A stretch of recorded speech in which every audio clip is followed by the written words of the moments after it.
2001 से 2004 के बीच बिहार में 1527 अपहरण के मामले, जिसमें 2004 में अकेले 411 अपहरण हुए। यह वह दौर था जब बिहार में अपहरण एक उद्योग बन गया था। बिहार ही नहीं, उस दौर को आज भी पूरा भारत याद करता है, जब सरकार ही किडनैपिंग के धंधे में लगी हुई थी। बिहार चुनाव से ठीक पहले जंगल राज के बारे में सुभाष यादव के कबूलनामे से कितना फर्क पड़ेगा। नमस्कार, आप देख रहे हैं 7 टीवी भारत। मैं हूं आपके साथ सुशील गिरीश। 7 टीवी भारत के खास प्रोग्राम न्यूज मिनट में आपका स्वागत है। इस वीडियो में अंत तक बने रहिए। पिछले दिनों बिहार के पूर्व मुख्यमंत्री लालू यादव के साले सुभाष यादव ने तत्कालीन आरजेडी सरकार को किडनैपिंग उद्योग का संरक्षक बताकर बखेड़ा खड़ा कर दिया है। सुभाष यादव ने एक पॉडकास्ट में दावा किया कि बिहार में लालू राज के दौरान होने वाली किडनैपिंग के बारे में लोग अक्सर मुझे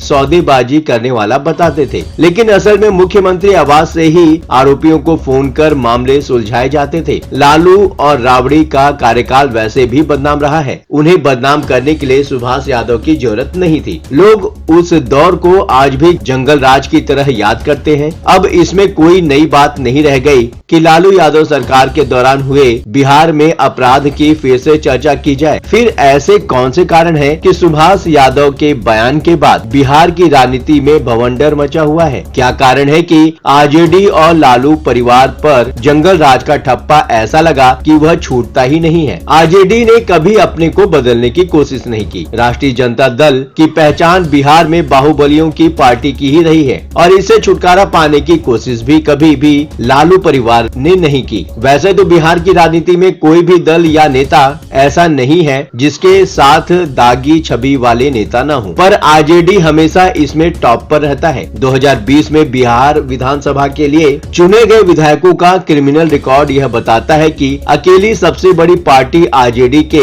74 में से 54 यानी कि 73% कथित रूप से अपराधी विधायक हैं, जबकि बीजेपी के 73 में से 47 यानी कि 64% विधायक ऐसे हैं। मुख्यमंत्री नीतीश कुमार की पार्टी और बीजेपी के सहयोगी जेडीयू के 43 में से 20 विधायक ऐसे हैं, जबकि आरजेडी की महागठबंधन सहयोगी कांग्रेस में ये संख्या 19 में से 18 है। ऑल इंडिया मजलिस ए इत्तेहादुल मुस्लिमी के सभी 5 विधायकों के खिलाफ आपराधिक मुकदमे दर्ज हैं। यही कारण है कि आज भी लोगों को यह लगता है कि आरजेडी अपराधियों की ही पार्टी है। शायद आरजेडी खुद भी अपनी छवि को बदलना नहीं चाहती है। बाहुबलियों से दूरी बनाने की कोशिश कभी पार्टी ने नहीं की। कम से कम दिखावे के लिए भी लोगों को ऐसा कभी नहीं लगा कि पार्टी बाहुबलियों से छुटकारा पाना चाहती है। तेजस्वी और तेज प्रताप ने बदलने की भी कोशिश नहीं की। कई बार देखा गया कि वंशवादी पार्टियों में नई पीढ़ी खुद को, अपनी पार्टी को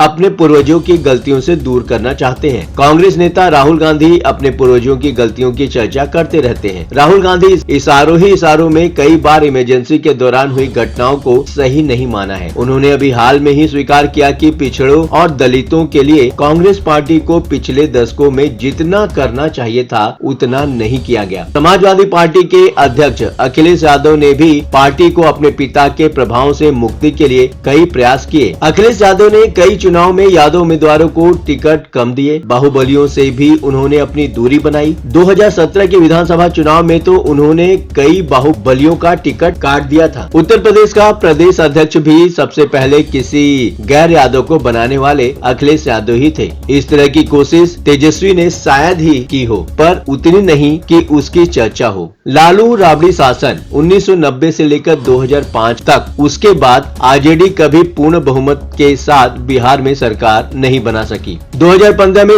जेडीयू मुखिया और सीएम नीतीश कुमार और आरजेडी ने मिलकर चुनाव लड़ा। महागठबंधन सरकार बनाने में सफल हुई, पर आरजेडी की ओर से लालू पुत्रों तेजस्वी यादव और तेज प्रताप यादव को ही सबसे मलाईदार मंत्री पद मिले। उसके बाद 2022 में एक बार फिर नीतीश कुमार के साथ आरजेडी सरकार बनाने में सफल हुई। इस बार भी लालू यादव के दोनों पुत्र सरकार में अहम पद पाने में सफल हुए। तेजस्वी यादव दोनों ही बार डिप्टी सीएम बने। आज तेजस्वी ही लालू यादव के उत्तराधिकारी हैं, पर उन्होंने अभी तक ऐसा कोई काम नहीं किया जिसके चलते वे अपने पिता की छाया से मुक्त हो सकें। लालू परिवार के खिलाफ आय से अधिक संपत्ति का मामला, जमीन के बदले नौकरी का मामला, चारा घोटाला आदि के चलते लालू परिवार की पिछले दशकों में से सबसे अधिक भदपीटी है। आए दिन जमीन के बदले नौकरी बांटने के किस्से मीडिया में सुर्खियां बनते रहते हैं। चारा घोटाले के किस्से तो कोर्ट में सही भी साबित हो चुके हैं और लालू यादव सजा भुगत रहे हैं। तेजस्वी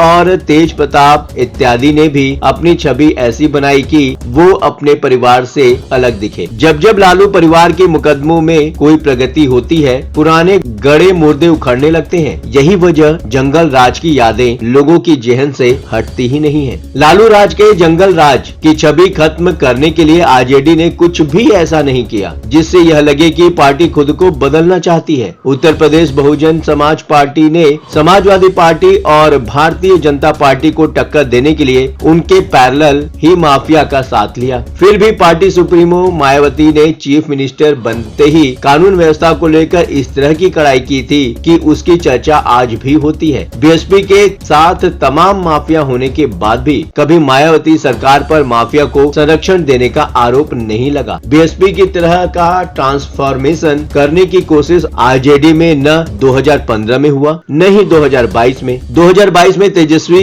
के पास मौका था, पर कानून व्यवस्था की स्थिति उस दौर में इस लायक नहीं बन सकी जिसकी राज्य के लोग मिसाल दे सके। यही कारण है कि आज भी लालू परिवार पर से जंगल राज का दाग धुलता नहीं। फिलहाल इस वीडियो में इतना ही। आपका क्या सोचना है कमेंट बॉक्स आपका है, बेझिझक अपने विचार कमेंट बॉक्स में शेयर करें। हाँ, चलते चलते ये बात बताना जरूरी है कि 7 टीवी भारत अपने दर्शकों की राय और सूचनाओं के लिए हमेशा खुला है। अगर आपके पास कोई महत्वपूर्ण खबरें, अहम घटना, सामाजिक मुद्दा या कोई ब्रेकिंग अपडेट हो तो वीडियो में दिए गए नंबर पर व्हाट्सएप द्वारा आप हमसे संपर्क कर सकते हैं। हम आपकी गोपनीयता की पूर्ण सुरक्षा का आश्वासन देते हैं। आपके विचार, आपके सुझाव हमारे लिए मायने रखते हैं। अब आपकी बात नहीं रहेगी अनसुनी। ये प्लेटफॉर्म है आपका, आपकी आवाज को बुलंद करने का। वीडियो पसंद आया हो तो वीडियो को लाइक करें, साथ ही चैनल को सब्सक्राइब करना ना भूलें। लगातार खबरों के लिए बने रहिए 7 टीवी भारत के साथ।